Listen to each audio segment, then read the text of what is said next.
Hi friends, ముందుగా ఓం శాంతి శాంతి శాంతిహి cinema గురించి మాట్లాడుకుందాం. దర్శకుడు ఏఆర్ సంజీవ్ తెరకెక్కించిన ఈ ఫ్యామిలీ ఎమోషనల్ డ్రామాలో తరుణ్ భాస్కర్, ఇషా గబ్బా కీలక పాత్రల్లో నటించారు. గోదావరి నీటివిటి, రిలేషన్షిప్ ఎమోషన్స్తో ఈ సినిమా నిశ్శబ్దంగా థియేటర్లలోకి వచ్చింది. ఈ సినిమా మూడో రోజున సుమారుగా 18 లక్షల గ్రాస్, నాలుగో రోజున దాదాపు 22 లక్షల గ్రాస్ వసూలు చేసింది. పెద్ద హైప్ ఏకపోయినా ఫ్యామిలీ ఆడియన్స్ నుంచి కొద్దిగా స్థిరమైన స్పందన రావడం వల్ల 2 రోజులు కలిపి సుమారుగా 40 లక్షల గ్రాస్ సాధించింది. చిన్న బడ్జెట్ సినిమాకు ఇది డీసెంట్ రన్ అని ట్రేడ్ వర్గాలు చెబుతున్నాయి. ఇప్పుడు మెగాస్టార్ చిరంజీవి నటించిన మన శంకర వరప్రసాద్ గారు సినిమా దగ్గరకు వస్తే, అనిల్ రావిపూడి దర్శకత్వంలో వచ్చిన ఈ ఫ్యామిలీ ఎంటర్టైనర్ సంక్రాంతి సీజన్లో భారీ విజయం సాధించింది. కామెడీ, ఎమోషన్, మెగాస్టార్ ఎనర్జీ కలిసి ఈ సినిమాను లాంగ్ రన్ హిట్గా మార్చాయి. ఇప్పుడు ఈ సినిమా 22వ రోజు కూడా థియేటర్లలో నడుస్తోంది అంటే అది చిన్న విషయం కాదు. 22వ రోజున ఈ సినిమా సుమారుగా 1.3 కోట్ల గ్రాస్ రాబట్టినట్టు అంచనాలున్నాయి. నైజాం నుంచి దాదాపు 45 లక్షలు, ఆంధ్రప్రదేశ్ నుంచి 55 లక్షలు, సీడెడ్ ప్రాంతాల నుంచి 15 లక్షలు, ఓవర్సీస్ నుంచి మరో 15 లక్షలు వచ్చాయి.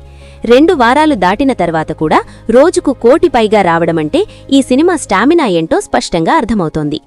తరువాత పాన్ ఇండియా స్థాయిలో విడుదలైన ప్రభాస్ నటించిన ది రాజా సాహబ్ సినిమా గురించి చూద్దాం.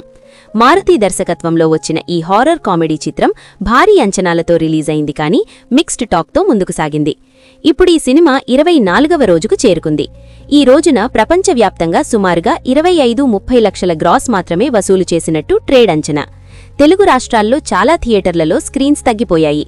మొత్తం కలిపి చూస్తే ఇప్పటి వరకు ఈ సినిమా వరల్డ్ వైడ్గా దాదాపు 300-310 కోట్ల గ్రాస్ వద్ద నిలిచినట్టు సమాచారం.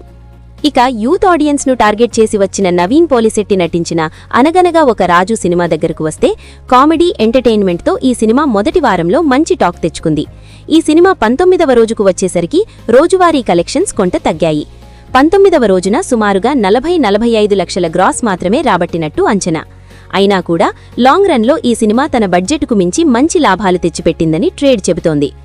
తరువాత శర్వానంద్ నటించిన నారీ నారీ నడుమ మురారీ సినిమా విషయానికి వస్తే, ఇదొక లైట్ హార్టెడ్ ఫ్యామిలీ ఎంటర్టైనర్గా థియేటర్లలో నిలిచింది. పెద్ద హైప్ లేకపోయినా రిలేషన్షిప్ డ్రామాతో ప్రేక్షకులను ఆకట్టుకుంది. ఈ సినిమా కూడా ఇప్పుడు 20వ రోజు నడుస్తోంది. ఈ రోజున సుమారుగా 30-35 లక్షల గ్రాస్ వసూలు చేసినట్టు సమాచారం. చిన్న పట్టణాలు, ఫ్యామిలీ సెంటర్స్లో ఈ సినిమాకు ఇంకా కొంతమంది ఆడియన్స్ వస్తున్నారు. ఇక రవితేజ నటించిన భర్త మహాశయులకు విజ్ఞప్తి సినిమా గురించి మాట్లాడితే, మాస్ మహారాజా మార్క్ కామెడీ ఎమోషన్ మిక్స్తో వచ్చిన ఈ సినిమా యావరేజ్ టాక్తోనే లాంగ్ రన్లో నిలబడింది. ఇప్పుడు ఈ సినిమా 21వ రోజుకు వచ్చేసరికి రోజువారీ కలెక్షన్స్ సుమారుగా 25-30 లక్షలు మాత్రమే ఉన్నాయి. అయినా కూడా థియేటర్లలో కొన్ని సింగిల్ స్క్రీన్స్లో ఇంకా రన్ కొనసాగుతోంది. చివరగా హిందీ బిగ్ ప్రాజెక్ట్ అయిన బార్డర్ 2 సినిమా గురించి చూద్దాం.